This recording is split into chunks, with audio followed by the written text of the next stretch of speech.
ಗುರುಜಿ, ಕನ್ಯಾಕುಮಾರಿ ಶಿಲಾಮೂರ್ತಿ ಅಲ್ವಾ, ಮತ್ತೆ ಕನ್ಯೆ ಅಂತ ಯಾಕೆ ಕರೀತಾರೆ? ಒಂದ್ಸರಿ ಸಣ್ಮುಖ ಪಾರ್ವತಿಗೆ ಅಮ್ಮ ನನಗೆ ಹೆಣ್ಣು ನೋಡು ನೀನು ಅಂತಾನೆ. ಅವಾಗ ಆಯಿತು ಅಂತಾರೆ. ಆಗ ಆ ಕುಮಾರಿ ಅಂದರೆ ಚಿಕ್ಕ ಹುಡುಗಿ ಅಂತ. ಇವರು ಕನ್ಯಾಕುಮಾರಿಗೆ ಬಂದು ಅಲ್ಲಿ ಊರಿಗೆ ಬಂದು ಅಲ್ಲಿ ಹೆಣ್ಣನ್ನು ನೋಡೋಕ್ಕೆ ಅಂತಂದೇಳಿ ನೋಡ್ತಾರೆ. ಅವಳು ಸಿಂಗಾರ ಆಗಿ ನಿಂತಿರ್ತಾಳೆ. ಆಕಿನ ನೋಡಿ ಮಾತಾಡಿ ಅಲ್ಲಿ ಉಡಿಯೊಳ್ಳೆ ಹಣ್ಣು ಇಡೋದು ಅನ್ನೋ ಪದ್ಧತಿ ಅಂತ, ತೆಂಗಿನಕಾಯಿ ಹಣ್ಣು ಎಲ್ಲ ಇಡೋದು. ಅಲ್ಲಿ ಹಣ್ಣುಕಾಯಿ ಎಲ್ಲ ಇಟ್ಟು ನಮ್ಗೆ ಒಪ್ಪಿಗೆ ಅಂತಂದು ಹೇಳಿ ಬಂದುಬಿಡ್ತಾಳೆ. ಕೈಲಾಸಕ್ಕೆ ಬಂದಾಗ ಕುಮಾರಸ್ವಾಮಿ ಬಂದು ಕೇಳ್ತಾರೆ, ಅಮ್ಮ ಹುಡುಗಿ ಹೇಗಿದ್ದಾಳೆ ಅಂತ.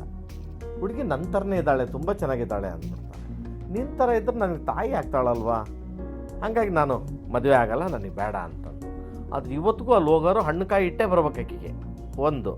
ಎರಡನೇದು, ಶಿಲಾಮೂರ್ತಿ ಅಲ್ಲ ಅವಳು, ನವಪಾಷಾಣ ಅಂತ ಹಾವಿನ ವಿಷ ಮತ್ತು ಇತರೆ 9 ವಿಷಗಳನ್ನ ಬೇರೆಸಿ ಒಂದು ಪುತ್ತಲಿ ಅಂದರೆ ಗೊಂಬೆ ಮಾಡ್ತಾರೆ. ಅದು ಎಲ್ಲೆಲ್ಲಿ ಇದ್ದಾವೆ ಅಂದರೆ ಉಡುಪಿ ಕೃಷ್ಣ ಕೂಡ ನವಪಾಷಾಣ ಗೊಂಬೆನೇ, ಪಳನಿ ಮುರುಘಾ ಕೂಡ ನವಪಾಷಾಣ ಗೊಂಬೆ, ಕನ್ಯಾಕುಮಾರಿ ಕೂಡ ನವಪಾಷಾಣ ಗೊಂಬೆ. ಉಡುಪಿದು ಏನು ಮಾಡಿದ್ದಾರೆ, ಎಲ್ಲ ಹಾಲು ಹಾಕಿ ಬಿಸಿ ಹಾಲೆಲ್ಲ ಹಾಕಿ ತಿಕ್ಕಿ ಅದನ್ನ ಕುಡಿದ್ರೆ ಆಯುಸ್ ಜಾಸ್ತಿ, ಮತ್ತು ಅವರು ಗೊತ್ತಾಗಲ್ಲ, ಮುಪ್ಪೇ ಬರಲ್ಲ ಅವ್ರಿಗೆ. ಆ ಥರ ಪಳನಿ ಮುರುಗಂದು ಕುಡಿದ್ಬಿಟ್ಟಾರೆ, ಉಡುಪಿ ಕೃಷ್ಣಂದು ಅವೆರಡು ಒಂಥರ ಅಸಹ್ಯ ಆಗಿ ಉಡುಪಿದು ಈಗಲೂ ವಿವಾದದೊಳಗೆ ನಡೀತಾ ಇರ್ತದು. ಇನ್ನೂ ನವಪಾಷಾಣ ಮಾಡೋ ಅಂತಾರೆ ಯಾರೂ ಇಲ್ಲ ಇವಾಗ. ಈಗ ಕಲ್ಲಿನ ಮೂರ್ತಿ ಮಾಡೋದು, ಚಿನ್ನದ ಮೂರ್ತಿ ಮಾಡೋದು ಅಂತೇಳಿ ವಾದದೊಳಗೈತಿ, ಇನ್ನೂ ಅದು ಮುಗಿದಿಲ್ಲ.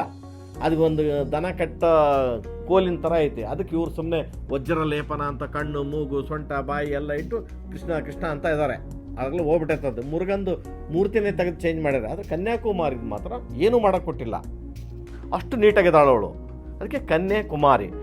ಅಲ್ಲಿದು ಅವಳು ನತ್ತು ಇದೆಯಲ್ಲ, ಅವಳು ಹಾಕ್ಕೊಂಡ್ರೆ ವಜ್ರದ ನತ್ತು ಬೀಚ್ ಹತ್ರನೇ ಇರೋದು, ಅದು ಅಂದರೆ ಸಮುದ್ರ ದಂಡೆಯಲ್ಲೇ. ಆ ದೇವಸ್ಥಾನ ಎತ್ತರವಾಗಿರೋದ್ರಿಂದ ಯಾವುದೇ ಸಮುದ್ರದಲ್ಲಿ ಬಂದ್ರೂ ಜನಗಳು ಕನ್ಯಾಕುಮಾರಿಗೆ ಬರೋ ದಿಕ್ಕು ರಾತ್ರಿ ಹೊತ್ತೇ ಬರೋದು ಹೆಂಗೆ ಅಂದರೆ ಅವಳು ನತ್ತು ಅವಳ ಕೈಗಿರೋ ವಜ್ರದ ಹಾರ ಮಿಂಚದಂತೆ. ಅದರಿಂದ ಇವಾಗ ಬೇರೆ ಬೇರೆ ದಾರಿಗಳು ಮಾಡಿದ್ದಾರೆ ಹಂಗೆ. ಈಗ ಆ ರತ್ನನೂ ಇಲ್ಲ, ವಜ್ರನೂ ಇಲ್ಲ, ಕನ್ಯಾಕುಮಾರಿ ಮಾತ್ರ ಇದ್ದಾಳೆ. ಅಲ್ಲಿ ವಿವೇಕಾನಂದರ ಯಾಕಂತದೆ, ಅದು ಕೂಡ ತುಂಬ ವಿಶೇಷ. ಅಲ್ಲಿ ವಿವೇಕಾನಂದರು ಬಂದು ಒಂದು ಸಮುದ್ರ ದಂಡೆಯಿಂದ ಕಲ್ಲು ಬಂಡೆ ಮೇಲೆ ಹೋಗ್ಬೇಕು. ಅದೊಂಥರ ದ್ವೀಪದ ಕಲ್ಲು, ಈ ದೊಡ್ಡ ದೇವಸ್ಥಾನ ಅದು.